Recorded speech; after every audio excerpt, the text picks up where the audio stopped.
Hello friends, कैसे हैं आप लोग। आप लोगों का स्वागत है आपके अपने channel future online classes Sonpur में। जैसा कि आप लोगों को बता दें कि हम लोग बिहार डीएलएड 2026 के साइंस के सेट नंबर 14 लगाने वाले हैं। इससे पहले तक हम लोग वो सेट नंबर 13 तक लगा दिए हैं। यदि आप उस वीडियो को नहीं देखे हैं तो फ्यूचर ऑनलाइन क्लासेस के प्लेलिस्ट में जाकर उस वीडियो को देख सकते हैं, या फ्यूचर स्टडी सेंटर के भी प्लेलिस्ट में जाकर उस वीडियो को देख सकते हैं। हम बात करें कि आज हम सेट 14 लगाने वाले हैं। सेट का अर्थ होता है क्या? सेट का अर्थ को बता दें तो हर साल जो इम्पोर्टेंट प्रीवियस ईयर क्वेश्चन पूछे जाते हैं और जो रिपीटेड होते हैं उन्हीं क्वेश्चन को हम एनालाइज करते हैं, और ये आशा होता है यहाँ ये क्वेश्चन आने वाला है, और ये क्वेश्चन प्रैक्टिस के तौर पे भी हम इसको करते हैं कि हाँ, ये इससे आपका क्वेश्चन कॉन्सेप्ट बिल्ड हो जाएगा। इसके अलावा आप किसी भी तरह के एग्जाम का तैयारी करते हैं तो ये क्वेश्चन रिपीटेड होने का प्रोबेबिलिटी 100% तो नहीं बोलेंगे, लेकिन 60 to 70% दूसरे एग्जाम में, और बिहार डीएलएड में 80% ऐसा होता है कि हाँ, ये क्वेश्चन रिपीट जरूर होगा। हम हर क्वेश्चन में टॉप इम्पॉर्टेंट क्वेश्चन, आपको पता होगा कि बिहार डीएलएड में साइंस से 20 क्वेश्चन पूछे जाते हैं और पर क्वेश्चन 1 मार्क्स का होता है। मतलब कि 20 मार्क्स का क्वेश्चन होता है और 20 क्वेश्चन होते हैं, मतलब कि पर क्वेश्चन 1 मार्क्स। और उन्हीं हम 20 इंपॉर्टेंट क्वेश्चन को क्या करते हैं, हर बीट सेट में प्रैक्टिस करते हैं। बिना किसी देरी के आज के पहले प्रश्न की ओर चले तो आज का पहला प्रश्न क्या कह रहा है? आज का पहला प्रश्न बोल रहा है कि 36 सॉरी के आर के पावर 86 और रूबिडियम के रूबिडियम जिसका परमाणु संख्या 37 होता है, इसका परमाणु संख्या 36 होता है, को क्या कहते हैं? इसको क्या कहते हैं? समस्थानिक, समदाबी, सम न्यूट्रॉनिक या समावयवी। तो हम बताएं कि क्वेश्चन नंबर 1 में क्या पूछ रहा है। क्वेश्चन नंबर 1 में पूछ रहा है कि जो के आर है और आरबी है, ये क्या है? समस्थानिक है, सम न्यूट्रॉनिक है, समदाबी है, समावयवी है। तो अब हम पहले ही बता चुके हैं या पढ़े थे इससे पहले वाले सेट में कि समस्थानिक क्या होता है, समभारिक क्या होता है, सम न्यूट्रॉनिक क्या होता है, इसके बारे में ऑलरेडी हम पढ़ चुके हैं। तो समस्थानिक किसको बोलते थे? जिसका स्थान सेम होता था। मतलब कि एक होता है समस्थानिक, समस्थानिक, एक होता है समस्थानिक जिसका स्थान सेम होता है। जैसे कि इसमें हम बात करते हैं हाइड्रोजन, हाइड्रोजन का परमाणु संख्या 1 होता है, परमाणु भार 2 होता है। मतलब कि नीचे जो लिखा जाता है वो परमाणु संख्या, ऊपर जो लिखा जाता है वो परमाणु भार होता है। वही बात करें कि एक होता है 1 2 और एक होता है 1 1 हाइड्रोजन 1 2 और एक होता है 1 3। आप गौर कीजिए तो नीचे जो लिखा हुआ है परमाणु संख्या वो सब में समान है, लेकिन परमाणु भार भिन्न भिन्न है, अलग अलग है। तो इसको क्या बोल देंगे? समस्थानिक बोल देंगे। एक होता है समभारिक, एक क्या होता है? समभारिक होता है। समभारिक में बेसिकली क्या होता है? समभारिक में उसका परमाणु संख्या भिन्न भिन्न होता है। मतलब कि एक होता है आर्गन जिसका परमाणु संख्या 18 होता है और परमाणु भार कितना होता है? 40 होता है। एक होता है कैल्शियम, कैल्शियम का परमाणु संख्या 20 होता है लेकिन परमाणु भार की बात करें तो 40 होता है। तो ये क्या हो गया? समभारिक, मतलब कि भार समान होता है लेकिन स्थान सेम सेम होता है। यहाँ पे एक दिया हुआ है तो ये समस्थानिक बता दिए, समभारिक बता दिए। एक होता है सम न्यूट्रॉनिक, क्या होता है? सम न्यूट्रॉनिक, क्या? सम न्यूट्रॉनिक। सम न्यूट्रॉनिक में बेसिकली क्या होता है? सम न्यूट्रॉनिक में परमाणु संख्या, परमाणु जो क्या कहा जाता है उसमें परमाणु संख्या भी रहता है, परमाणु भार भिन्न रहता है। जैसा कि आप इसमें देख रहे हैं परमाणु संख्या भिन्न है, परमाणु भार भिन्न है, लेकिन इसका न्यूट्रॉन की संख्या बोले तो न्यूट्रॉन की संख्या समान होता है। जैसे कि प्रोटॉन की संख्या किस पे निर्भर करता है? हमको बताते हैं कि जो परमाणु संख्या होता है वो परमाणु संख्या किस पे रखा जाता है? जो परमाणु संख्या होता है, परमाणु संख्या, परमाणु संख्या जो होता है वो बराबर होता है प्रोटॉन के। मतलब कि प्रोटॉन जितना होता है उतना ही परमाणु संख्या होता है। यहाँ पे गौर कीजिए तो यहाँ पे इसका प्रोटॉन का संख्या कितना हो गया? 36। और परमाणु भार किस पे निर्भर करता है? परमाणु भार की बात करें, परमाणु भार, परमाणु भार की बात करें तो परमाणु भार किस पे निर्भर करता है? तो परमाणु भार निर्भर करता है प्रोटॉन प्लस न्यूट्रॉन। प्रोटॉन और न्यूट्रॉन मिलकर क्या बनाता है? परमाणु भार बनाता है। यहाँ पे गौर कीजिए तो यहाँ पे प्रोटॉन की संख्या 36 और यहाँ पे हम इसका न्यूट्रॉन की संख्या निकाले तो न्यूट्रॉन बराबर यहाँ पे 86 माइनस 36, 86 में से 36 घटाएंगे तो कितना बचेगा? 86 में से 6 में से 6 गया तो 0 और 8 में से 3 गया तो 50। तो इसमें न्यूट्रॉन संख्या कितना हो गया? 50 हो गया। सेम हम दूसरे वाले में, ये किसके लिए था? Kr के लिए था। वही बात करें कि हम किसके निकालते हैं? रुबिडियम के लिए निकालते हैं, Rb के लिए निकालते हैं। तो Rb में न्यूट्रॉन संख्या कितना हो जाएगा? इसका परमाणु संख्या, परमाणु भार कितना है? परमाणु भार 87 दिया हुआ है। परमाणु संख्या की बात करें तो परमाणु संख्या 37 दिया हुआ है। तो यदि आप इसमें से 7 में से 7 जाएगा तो 0 हो जाएगा, 8 में से 3 गया था 5। मतलब कि आप गौर कीजिए तो यहाँ पे भी न्यूट्रॉन का संख्या 50 और यहाँ भी न्यूट्रॉन का संख्या 50। तो क्या हो गया? ये सम न्यूट्रॉनिक हो गया। तो सम न्यूट्रॉनिक उदाहरण लिखना है तो सम न्यूट्रॉनिक के उदाहरण लिख सकते हैं। Kr यहाँ पे कितना है? 36, 86। इसके अलावा बात करें तो ये हो जाएगा, एक है Rb, इसका 37 और 87। तो यहाँ पे गौर करिए तो यहाँ पर परमाणु भार भी भिन्न है और परमाणु संख्या भी भिन्न है, लेकिन यहाँ पे न्यूट्रॉनिक बात करें तो न्यूट्रॉन की संख्या समान है। तो ये क्या हो जाएगा? ये सम न्यूट्रॉनिक हो जाएगा। ऑप्शन सी क्या हो जाएगा? ऑप्शन सी सही हो जाएगा। कौन सा ऑप्शन सही हो जाएगा? ऑप्शन सी सही हो जाएगा पहला नंबर क्वेश्चन का। तो आई थिंक आपको समझ में आया होगा कि हाँ कैसे आया और क्या क्या होता है। और ये जितना भी लिखे हैं, समस्थानिक हो गया, समस्थानिक हो गया, समभारिक हो गया, समन्यूट्रॉनिक हो गया, किसी न किसी एग्जाम में इसके बारे में पूछा जाता है। तो आप इसको नोट डाउन करना चाहते हैं तो नोट डाउन कर सकते हैं। और परमाणु संख्या किसके बराबर होता है? ये एक इंपॉर्टेंट पॉइंट है कि जो परमाणु संख्या होता है, परमाणु संख्या वो बराबर होता है प्रोटॉन के, और परमाणु भार बराबर होता है प्रोटॉन प्लस न्यूट्रॉन के। तो ये क्या कीजिएगा, आप इसको नोट डाउन कर सकते हैं, क्योंकि किसी ना किसी एग्जाम में इसके बारे में क्वेश्चन ऑलवेज आते रहता है। ये किसी और एग्जाम की बात क्या करें, बिहार डीएलएड में ही हम सेट के दौरान इस क्वेश्चन को कितने बार रिपीट किए हैं। तो आपको क्या करना है, आपको इसको अच्छी तरह से रिविजन कर लेना। नेक्स्ट क्वेश्चन की बात करते हैं कि न्यूक्लियॉन सामान्य नाम किसका है लिए, मतलब कि न्यूक्लियॉन जो नाम है वो किसके लिए है? इलेक्ट्रॉन और प्रोटॉन, प्रोटॉन और न्यूट्रॉन, न्यूट्रॉन और इलेक्ट्रॉन, इनमें से कोई नहीं। तो हम आपको बता दें कि न्यूक्लियॉन किसका नाम पड़ता है। आपको पता होगा कि ये एक परमाणु है, मानते हैं कि ये एक परमाणु है, इसको हम परमाणु बोलते हैं। ये एक नाभिक है। और नाभिक के बीच में क्या होता है? नाभिक के अंदर न्यूट्रॉन होता है प्लस प्रोटॉन होता है। नाभिक के अंदर क्या होता है? एक तो न्यूट्रॉन होता है और एक प्रोटॉन होता है। और आपको पता होगा कि इसके चारों तरफ क्या होता है? इसके चारों तरफ इलेक्ट्रॉन, मतलब कि नाभिक के चारों तरफ इलेक्ट्रॉन कक्षा बना के रखता है, मतलब कि उसके चारों तरफ ऑर्बिट बना होता है। तो इस पे क्या होगा? इस पे इलेक्ट्रॉन होगा, इसमें इलेक्ट्रॉन होगा और अंदर क्या होगा? न्यूट्रॉन या प्रोटॉन। आई थिंक आपको दिख नहीं रहा होगा तो इसको न्यूट्रॉन प्लस प्रोटॉन इससे हाईलाइट कर देते हैं। तो अंदर क्या होता है? Neutron plus proton. और जो अंदर न्यूट्रॉन और प्रोटॉन होता है, इसको दोनों को मिला के क्या बोल देते हैं? न्यूक्लियॉन बोल देते हैं। मतलब कि जो न्यूक्लियॉन शब्द है वो किसके लिए प्रयोग किया जाता है? तो न्यूक्लियॉन शब्द प्रयोग किया जाता है न्यूट्रॉन प्लस प्रोटॉन को सामूहिक रूप से। न्यूट्रॉन प्लस प्रोटॉन को क्या बोलते हैं? न्यूक्लियॉन बोलते हैं। हम इसको ऑलरेडी पढ़ा चुके हैं और बता भी चुके हैं। तो न्यूट्रॉन और प्रोटॉन प्लस न्यूट्रॉन, प्रोटॉन और न्यूट्रॉन, मतलब कि ऑप्शन भी क्या हो जाएगा? ऑप्शन भी सही हो जाएगा कि न्यूट्रॉन और प्रोटॉन को मिला के ही क्या बोला जाता है? न्यूक्लियॉन बोला जाता है। नेक्स्ट क्वेश्चन नंबर 3 की बात करें तो क्वेश्चन नंबर 3 में क्या पूछ रहा है? क्वेश्चन नंबर 3 को यदि आप सही से पढ़िएगा तो यहाँ पे लिख रहा है कि बीटा कण किस प्रकार का आवेश वहन करता है। मतलब कि जो बीटा कण है वो कौन सा आवेश, आवेश का अर्थ होता है चार्ज। आवेश का क्या अर्थ क्या होता है? चार्ज होता है। आवेश का अर्थ होता है चार्ज। और चार्ज कितने तरह का होता है आप लोगों को पता होगा कि बेसिकली हम लोगों के पास दो तरह के चार्ज होते हैं, दो तरह के आवेश होते हैं, चार्ज, आवेश। चार्ज को क्या बोलते हैं? आवेश बोलते हैं। और बेसिकली हम लोगों के पास दो तरह के चार्ज होते हैं। एक चार्ज होता है पॉजिटिव, पॉजिटिव, एंड दूसरी बात करें तो एक होता है निगेटिव। पॉजिटिव को बोलते हैं धनात्मक,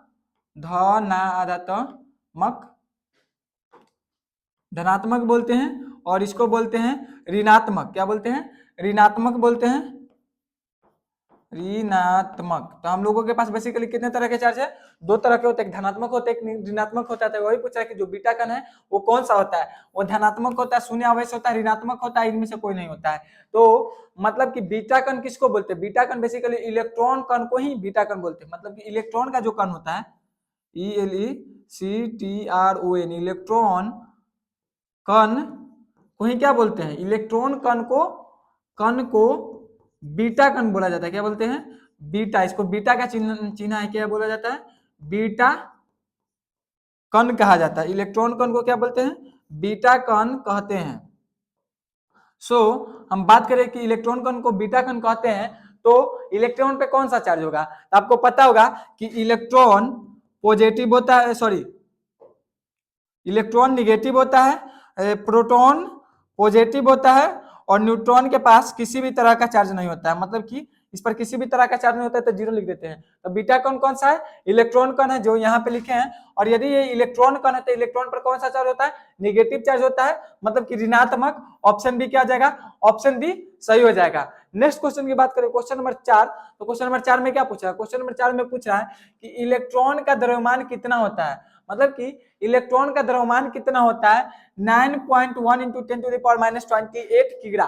किग्रा को क्या बोला जाता है, किग्रा को बेसिकली हम केजी से जानते हैं। केजी को क्या बोला जाता है, केजी को हिंदी में किग्रा बोला जाता है, किलोग्राम बोला जाता है, किग्रा किलोग्राम।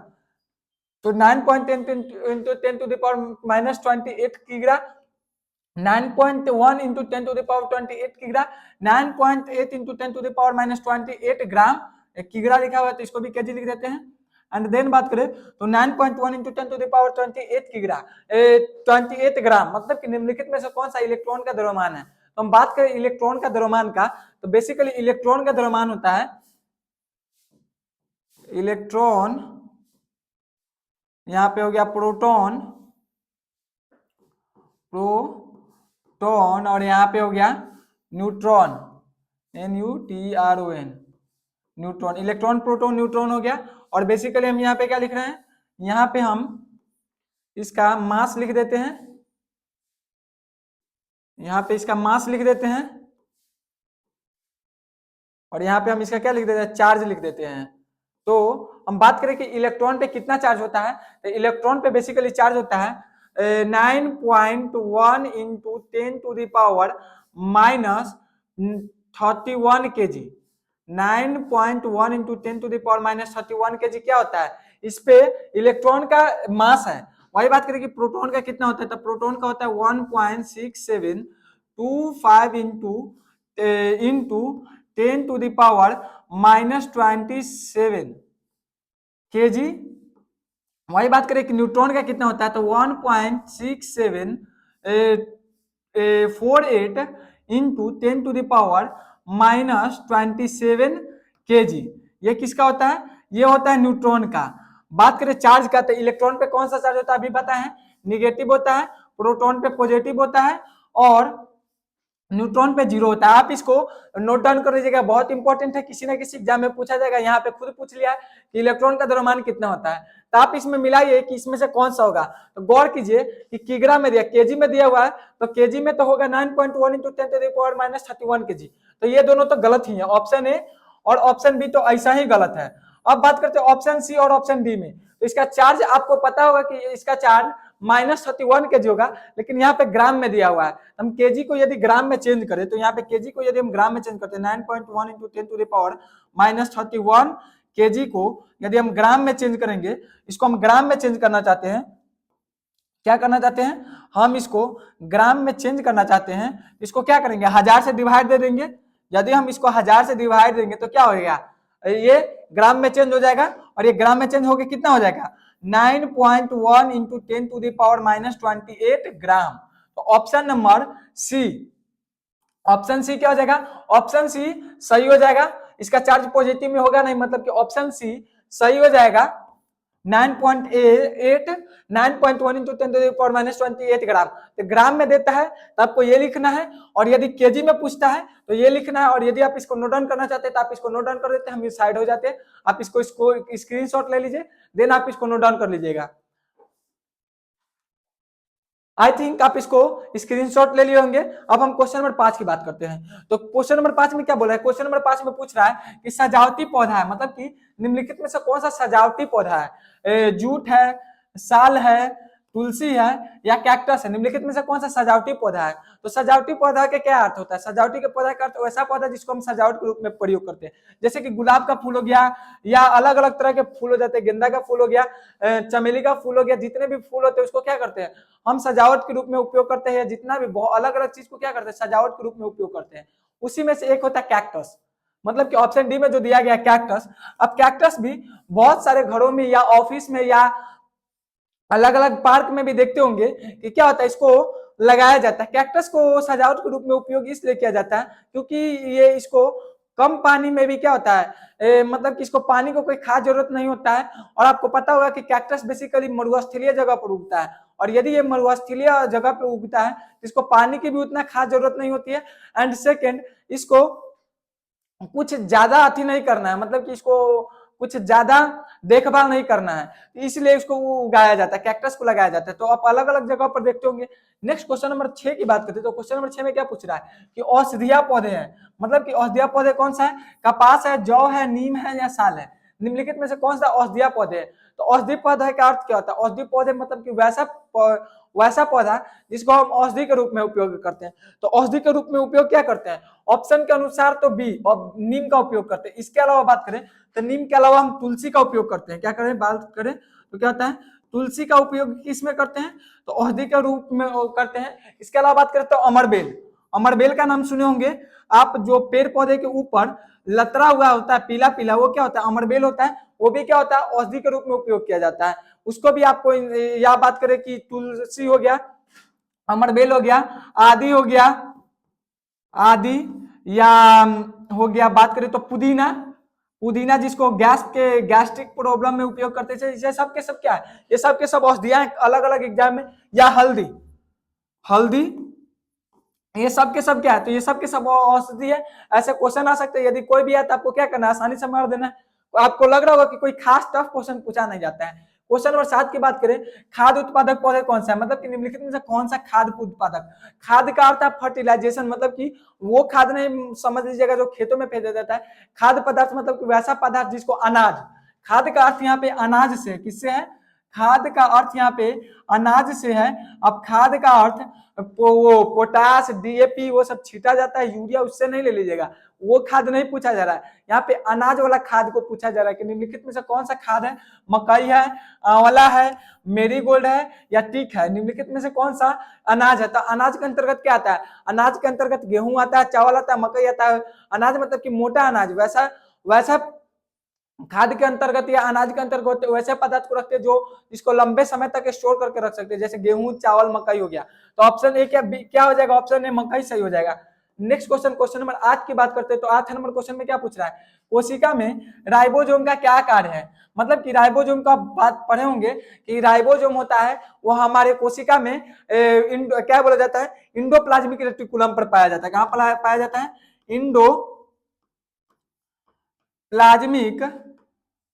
इंडोप्लाज्मिक रेटिकुलम पे पाया जाता है। रेटिकुलम पे पाया जाता है। इंडोप्लाज्मिक रेटिकुलम पर क्या पाया जाता है? राइबोसोम पाया जाता है। आपको पता होगा कि राइबोसोम में एक होता है सॉफ्ट है, एक होता है खुरदुरा।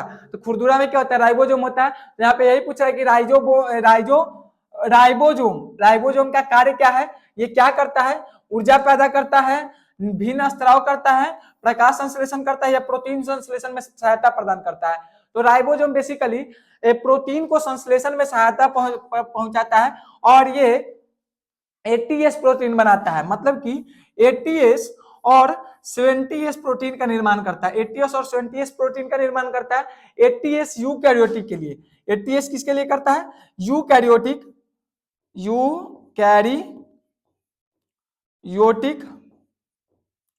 यूकैरियोटिक सेल, और ये बनाता है 70S prokaryotic cell, prokaryotic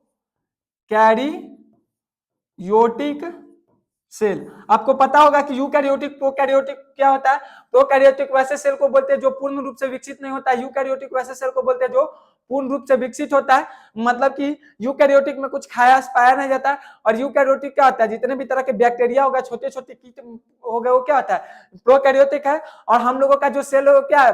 eukaryotic है। पेड़ पौधे का सेल है वो क्या है? यूकैरियोटिक है, मतलब कि पूर्ण रूप से विकसित है। इसमें हर एक तरह का पदार्थ पाया जाता है, साइटोप्लाज्म, या इंडोप्लाज्मिक रेटिकुलम, लाइबोसोम, तो कोशिका द्रव, कोशिका क्या क्या पाया जाता है, इतना तो प्रोकैरियोटिक में नहीं पाया जाता है। तो ये क्या करता है, एटीएस बनाता है यूकैरियोटिक के लिए, 70S बनाता है प्रोकैरियोटिक के लिए प्रोटीन। ये सब क्या है, एटीएस और 70S क्या है, ये प्रोटीन है। नेक्स्ट क्वेश्चन नंबर की बात करें, क्वेश्चन नंबर 9। तो क्वेश्चन नंबर 9 में क्या पूछ रहा है कि कोशिका में सूत्रकणिका का क्या कार्य है। सूत्रकणिका का अर्थ क्या होता है, सूत्रकणिका को माइटोकॉन्ड्रिया बोलते हैं। क्या बोलते हैं, माइटोकॉन्ड्रिया।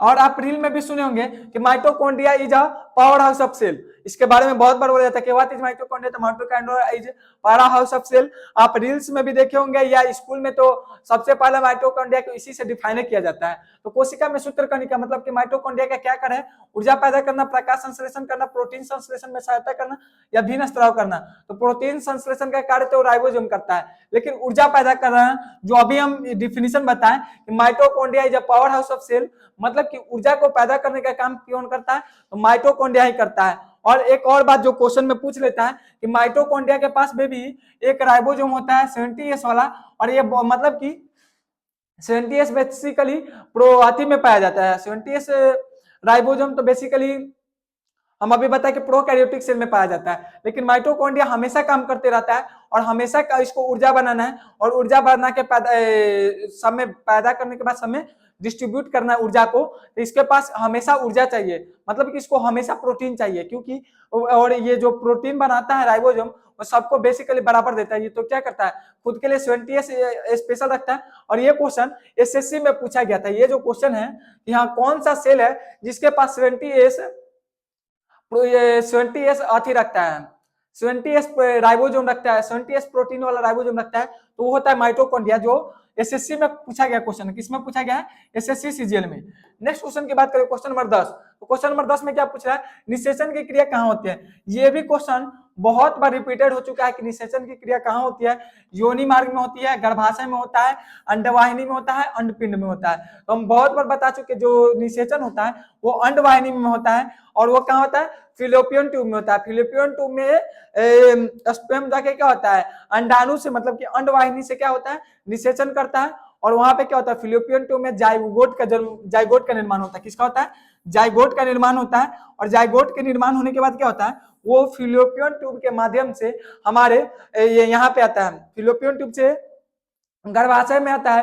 और गर्भाशय में क्या होता है, धीरे धीरे बच्चे का मतलब कि वो जो जाइगोट था वो धीरे धीरे क्या होता है, खुद में विकसित होता है और बच्चे का निर्माण करने लगता है। तो वो क्या होता है, गर्भाशय में होता है। लेकिन बात करें कि निषेचन क्या करता है, तो वो अंडवाहिनी में निषेचन करता है, और निषेचन करने के बाद फिलोपियन ट्यूब के मदद से वो कहाँ जाता है, गर्भाशय में जाता है। गर्भाशय में उसको और हर एक तरह का मतलब कि जो जाइगोट को जरूरत पड़ेगा, जितने भी तरह के इंजाइम प्रोटीन वहां पे हर एक तरह के किस तरह से उसको रखना है, वो सब क्या होता है, ऑलरेडी वहां पे तैयारी करके रखा जाता है। जैसे ही वहां पे जाइगोट जाता है, वहां से उसका विकसित प्रारंभ हो जाता है। क्वेश्चन नंबर 11 की बात करें तो क्वेश्चन नंबर 11 में पूछ रहा है कि मनुष्य में मेरु रज्जु कितने जोड़ी तंत्रिका निकलती है, 31, 13, 33, 12। ये भी क्वेश्चन बहुत बार रिपीटेड है, आप इसका जवाब दीजिए। तब तक हम देख रहे हैं कि क्या वीडियो रिकॉर्ड हो रहा है या नहीं हो रहा है। तो हाँ, वीडियो रिकॉर्ड हो रहा है। तो मनुष्य में मेरुरज्जु को क्या बोलते हैं, रंड को मेरु रज्जु के भी नाम से जानते हैं। मेरु रज्जु जो यहाँ पे इसके नाम से दिया गया है कि कितनी जोड़ी, मतलब कि जो हमारा मेरु रज्जु है वो जोड़ी में पाया जाता है। वो कितनी जोड़ी है, तो हम बहुत बार बता चुके हैं कि ये 31 जोड़ी पाई जाती है। मतलब कि जोड़ी में बात करें तो 31 जोड़ी 31। और यदि कुल बात करें, कुल कितना होता है, तो 31 गुने 2 कर दीजिए तो कितना हो जाएगा, 2 6 62। यदि आप जोड़ी में बात करें मेरु रज्जु के बारे में, मेरु रज्जु की जोड़ी की बात करें तो जोड़ी में 31 होता है और कुल 32 होता है। ये कहाँ पाया जाता है, ये हमारे स्पाइनल कोड में पाया जाता है। कहाँ पाया जाता है, स्पाइनल कोड में पाया जाता है।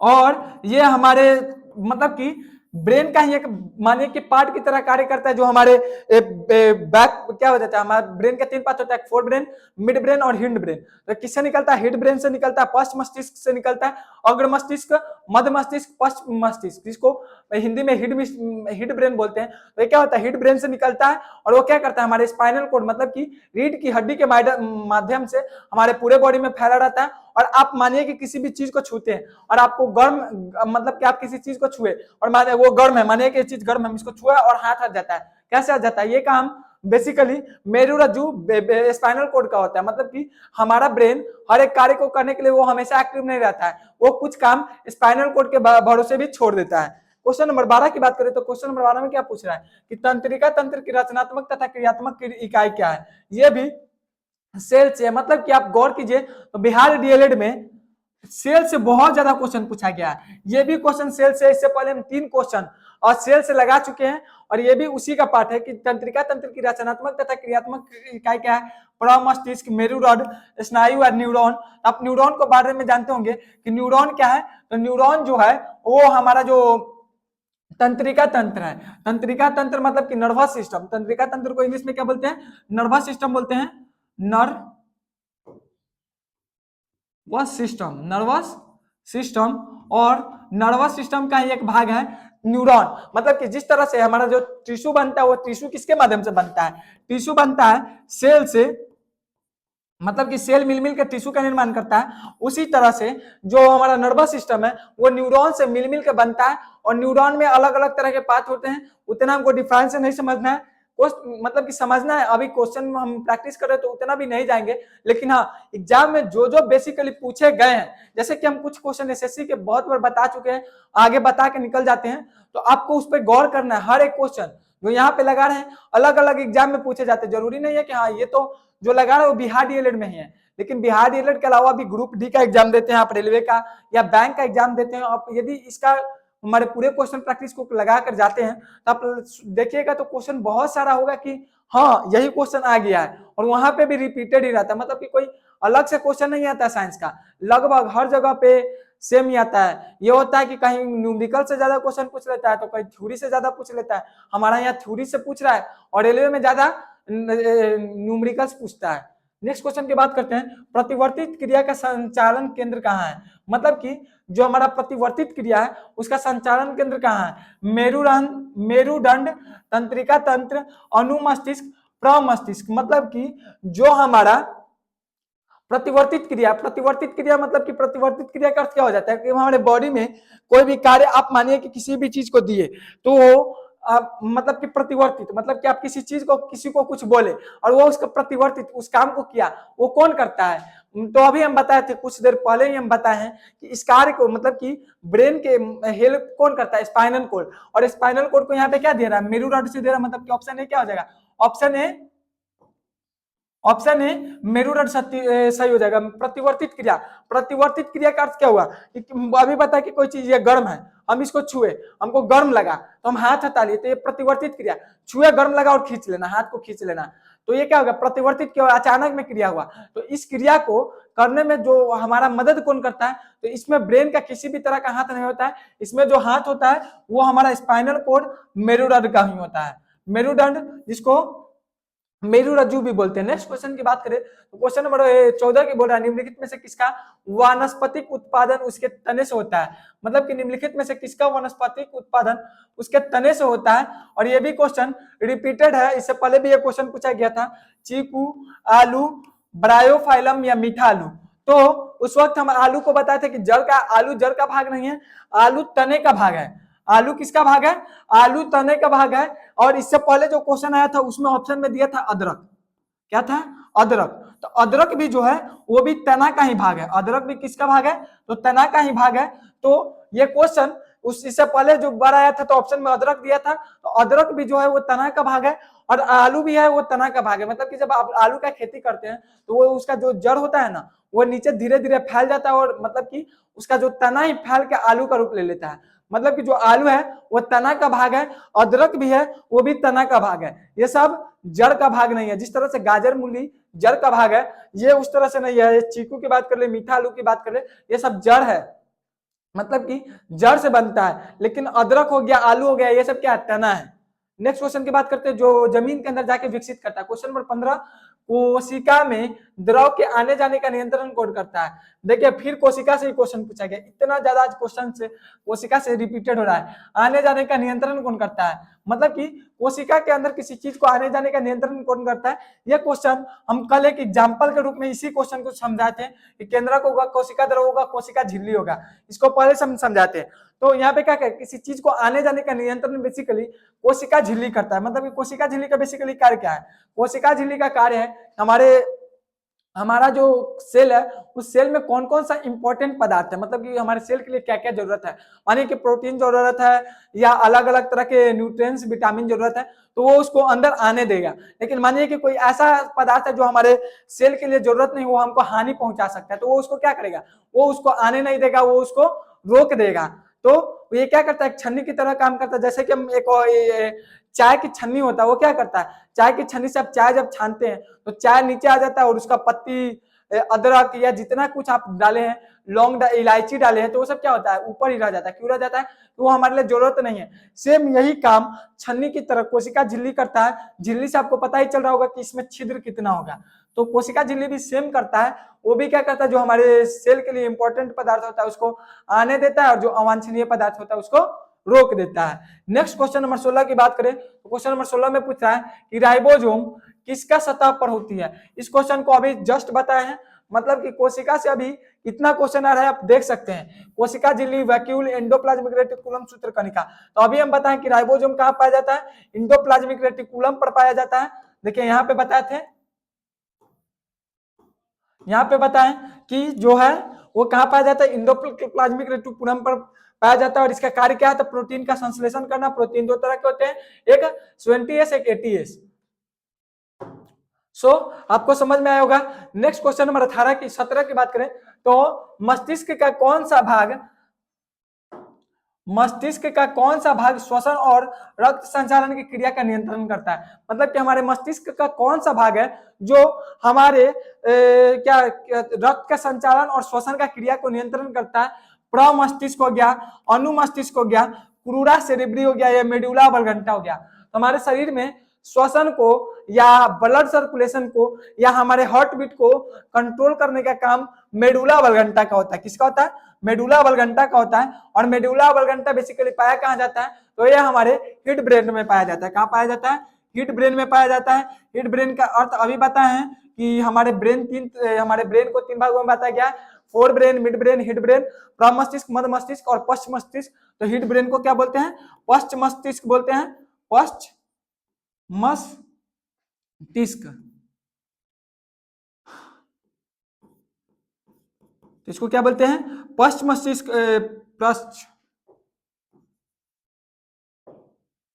इसको पश्च मस्तिष्क बोलते हैं। और जो मेडुला ऑब्लंगेंटा है हमारे पश्च मस्तिष्क का भाग है, यहीं से क्या होता है, यहीं से जुड़ा होता है क्या ये श्वसन भाग हो गया, या श्वसन का हो गया, या ब्लड सर्कुलेशन का गया, या हार्ट बीट का हो गया। क्वेश्चन नंबर 18 की बात करते हैं तो स्वस्थ मनुष्य का डायस्टोलिक दाब Hg के mm में कितना होता है। मतलब कि डायस्टोलिक, एक होता है डायस्टोलिक, होता है सिस्टोलिक।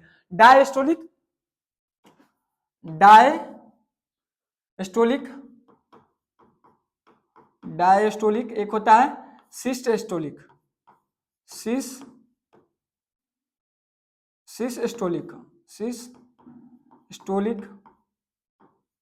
यदि स्पेलिंग में कोई मिस्टेक होता है तो आप उसको देख लीजिएगा।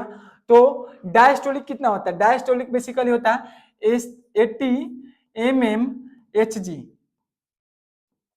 ये होता है 120 mmHg। mmHg का अर्थ होता है मिलीग्राम पारा। मिलीग्राम पारा इसका यूनिट होता है। मतलब कि डायस्टोलिक मतलब कि हमारे रक्त को जो हमारा ये वेन है वो कितने स्पीड से भेज रहा है वो डायस्टोलिक बताता है। और सिस्टोलिक होता है हमारा हार्ट कितने स्पीड से ब्लड को भेज रहा है। या इसको दूसरे एग्जांपल से समझ सकते हैं कि जब डायस्टोलिक होता है तो क्या होता है, डायस्टोलिक होता है तो हमारा हार्ट है वो रेस्ट करता है, उसके अंदर खून नहीं होता है, वो सिकुड़ जाता है। और जब सॉरी डायस्टोलिक होता है, हमारा जो ब्लड होता है वो क्या होता है, खाली हो जाता है, ये रेस्ट में रहता है। और जब सिस्टोस्टोलिक होता है तो ये क्या करता है, ये पंप करता है और ब्लड को भेजता है। तो आप जानते होंगे कि जो ब्लड प्रेशर होता है वो किसमें नापा जाता है, 120/80। कहा जाता है कि आपका जो डायस्टोलिक है वो 80 है और 20 आपका सिस्टोलिक है। और ये क्या माना जाता है, ये बढ़िया माना जाता है। इसके आसपास यदि 125 भी है तो चलेगा, 130 भी है तो चलेगा, 110 भी है तो चलेगा, 120 बहुत बढ़िया माना जाता है। 80 में आपका 75 और 90 सॉरी 85 सही माना जाता है। इससे ज्यादा होता है कम होता है तो आपको ये दिक्कत की बात हो जाता है, वही बोला जाता है कि ब्लड प्रेशर प्रॉब्लम है। तो डायस्टोलिक यहाँ पे यही पूछा है कि डायस्टोलिक दबाव कितना होता है, तो डायस्टोलिक दबाव होता है 80, 180 नहीं, 80 mmHg मिलीग्राम पारा। और यदि आपको सिस्टोलिक बोलता है तो 120 mmHg लिख सकते हैं। आप सब आई थिंक हम सोच रहे हैं, आई थिंक हमको लगता है कि आप सभी नोट डाउन अच्छी तरह से कर रहे होंगे। क्वेश्चन नंबर 19 की बात करें तो क्वेश्चन नंबर 19 में पूछ रहा है कि कौन से रंग की किरणें की उपस्थिति में प्रकाश संश्लेषण द्रुतता होती है, मतलब कि कौन सी किरणें की उपस्थिति में प्रकाश संश्लेषण द्रुतता होती है। बैगनी हो गया, नीला हो गया, लाल हो गया या कोई भी रंगीन किरण। तो प्रकाश संश्लेषण का द्रुतता जो होता है वो होता है नीला रंग के कारण। किसके कारण होता है, नीला रंग के कारण होता है। नीला रंग के कारण क्या होता है, जब किरणें निकलती है तो क्या होता है, बेसिकली हमारा बात करें कि जो हमारा वायुमंडल है तो वो जिसका सबसे कम तरंगदैर्ध्य होगा उस वही हमको ज्यादा दिखना चाहिए। और सबसे ज्यादा कम तरंगदैर्ध्य किसका होता है, विग्योर से बात करें VIB GYOR, तो हम ज्यादा नीचे नहीं जाए, हम इतना ही का बात करें तो हमको बैगनी और उसके बाद बैगनी के बाद क्या आता है, ब्लू आता है। सबसे पहले बैगनी आता है, बैगनी एंड देन आता है ब्लू। लेकिन हमको ब्लू ज्यादा, ब्लू को नीला भी कहा जाता है, हमको नीला अधिक क्यों दिखता है, नीला बैगनी की तुलना में, क्योंकि बैग नीला रंग है ना वो हमको आंखों को ज्यादा भाता है बैगनी की तुलना में। अच्छा लगना, भाना का अर्थ है कि अच्छा लगना। इसके अलावा बात करें जो बैगनी कलर है ना इसका इतना कम तरंगदैर्ध्य होता है कि हमारा जो वायुमंडल में उपस्थित हवा है उसे टकरा टकरा कर ये खुद को इतने भागों में तोड़ देता है कि हमारे वायुमंडल मतलब कि जो हमारा वायु है वही इसको अवशोषित कर देती है। और ये जो नीला है ये इसका तरंगदैर्ध्य इसकी तुलना में अधिक है और इसकी तुलना में नीला का तरंगदैर्ध्य अधिक है। तो ये क्या होता है, ये हमको दिखता है। तो यही पूछ रहा है कि कौन से रंग की किरणें की उपस्थिति में प्रकाश संश्लेषण होता है।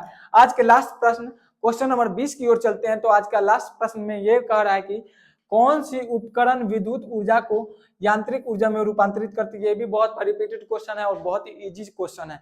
डायनेमो, विद्युत मोटर, फ्यूज, रेक्टिफायर, कौन सा उपकरण है, उपकरण मतलब कि कौन सा गैजेट है, गैजेट बोल सकते हैं इंग्लिश में, विद्युत ऊर्जा को मतलब कि विद्युत ऊर्जा को लेकर यांत्रिक ऊर्जा में बदलता है। तो मानिए कि विद्युत ऊर्जा को यांत्रिक ऊर्जा में बदलने का अर्थ क्या हो गया कि आप मानिए कि आप पंखा को क्या दे रहे हैं, विद्युत दे रहे हैं और वो आपको यांत्रिक ऊर्जा के रूप में क्या दे रहा है, हवा दे रहा है। पंखा चल रहा है और वो आपको हवा दे रहा है तो क्या हो गया, आपका यांत्रिक ऊर्जा हो गया। इसी तरह से यहाँ पे यही करा कि विद्युत ऊर्जा दे रहा है तो आपको यांत्रिक ऊर्जा के रूप में क्या प्राप्त होता है, विद्युत मोटर। विद्युत मोटर को क्या करते हैं, आप विद्युत देते तो क्या होता है, मोटर चलता है। मोटर से आप क्या चला रहे हैं, पंखा में भी क्या होता है, मोटर ही होता है। आप पानी चलाते हैं, जितना भी तरह के पानी चलते हैं वो क्या होता है, उसमें मोटर होता है। तो आपको क्या चाहिए, उसके लिए विद्युत चाहिए, क्या हो जाएगा, विद्युत मोटर हो जाएगा। डायनेमो की बात करें तो डायनेमो यांत्रिक ऊर्जा से विद्युत ऊर्जा में परिवर्तित करता है।